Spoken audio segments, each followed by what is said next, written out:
Halo, kembali lagi di Textgo bersama saya Engga Nursanti. Dalam bulan Maret setiap tahunnya pasti merupakan bulan paling sibuk bagi wajib pajak dan DJP. Karena ada batas waktu melaporkan SPT tahunan pajak penghasilan orang pribadi. Jangan terlambat melapor agar tidak dikenakan sanksi. Untuk tahu lebih lanjut mengenai SPT tahunan, tinggal klik video ini.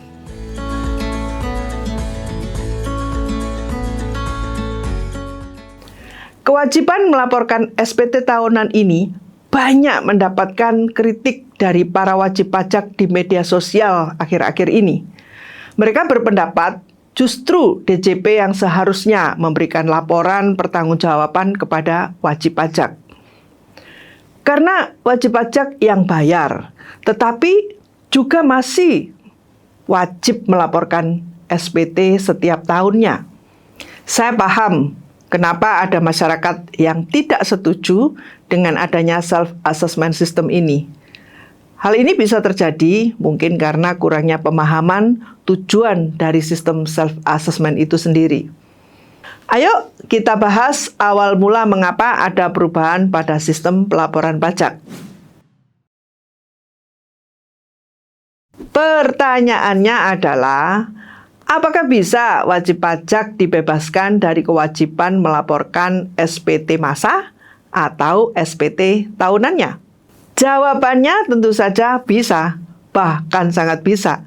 Namun, hal ini sudah pasti mengharuskan adanya perubahan undang-undang perpajakan dan kembali ke sistem perpajakan lama sebelum adanya reformasi. Sebelum reformasi perpajakan pada tahun 1983, sistem administrasi pajak yang berlaku di Indonesia adalah official assessment. Nah, di dalam sistem ini, aparat pajak memiliki kewenangan penuh untuk menghitung dan menetapkan jumlah pajak yang harus dibayar oleh wajib pajak. Petugas pajak mendatangi tempat atau lokasi usaha dan juga mendatangi domisili wajib pajak. Melakukan perhitungan sepihak dengan metode penilaian tertentu atau bersifat estimasi, lalu menetapkan besaran pajak yang harus dibayar oleh wajib pajak. Dalam sistem official assessment ini, aparat pajak dalam posisi yang sangat dominan dan aktif, sementara wajib pajak dalam posisi pasif. Dalam praktek, sistem official assessment ini terbukti mengandung banyak kelemahan dan kekurangan, serta membuka peluang bagi aparat pajak untuk menetapkan besaran pajak terutang secara sepihak dan tidak adil. Wajib pajak cenderung bahkan mungkin sama sekali tidak memiliki ruang dan kesempatan untuk menyangga atau menolak besaran pajak yang ditetapkan oleh aparat pajak. Hal inilah yang menjadi latar belakang dan alasan pemerintah melakukan reformasi perpajakan pada akhir tahun 1983, di mana sistem official assessment yang memberikan kewenangan luar biasa kepada aparat pajak kemudian diubah menjadi sistem self-assessment.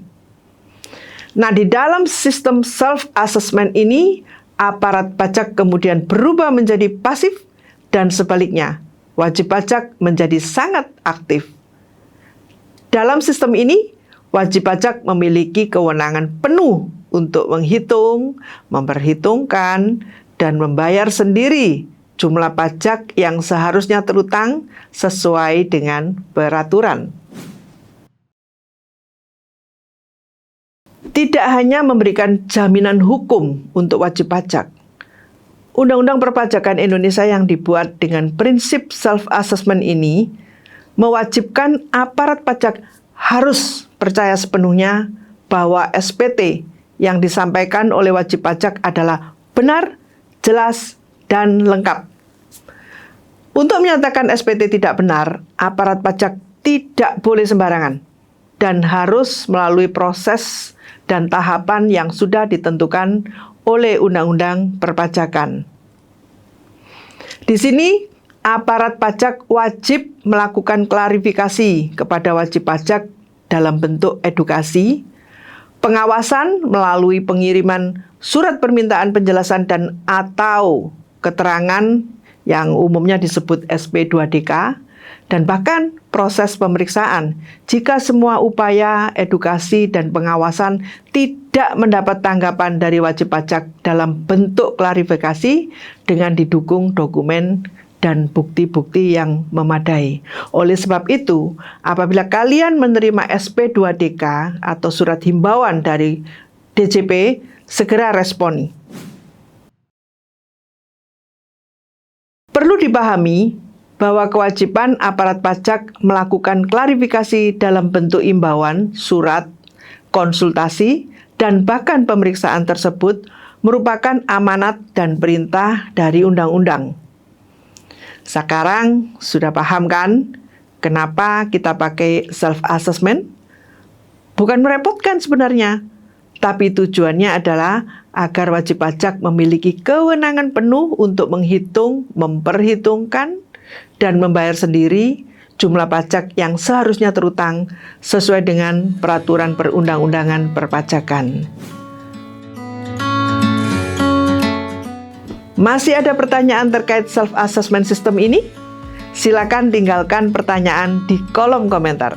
Jangan lupa untuk like, komen, dan subscribe, serta aktifkan lonceng notifikasi supaya kalian tidak ketinggalan konten edukatif seputar dunia perpajakan di Indonesia. Jangan lupa untuk follow Instagram kami di taxco.idn dan untuk update informasi terkini seputar pajak di Indonesia. Sampai jumpa!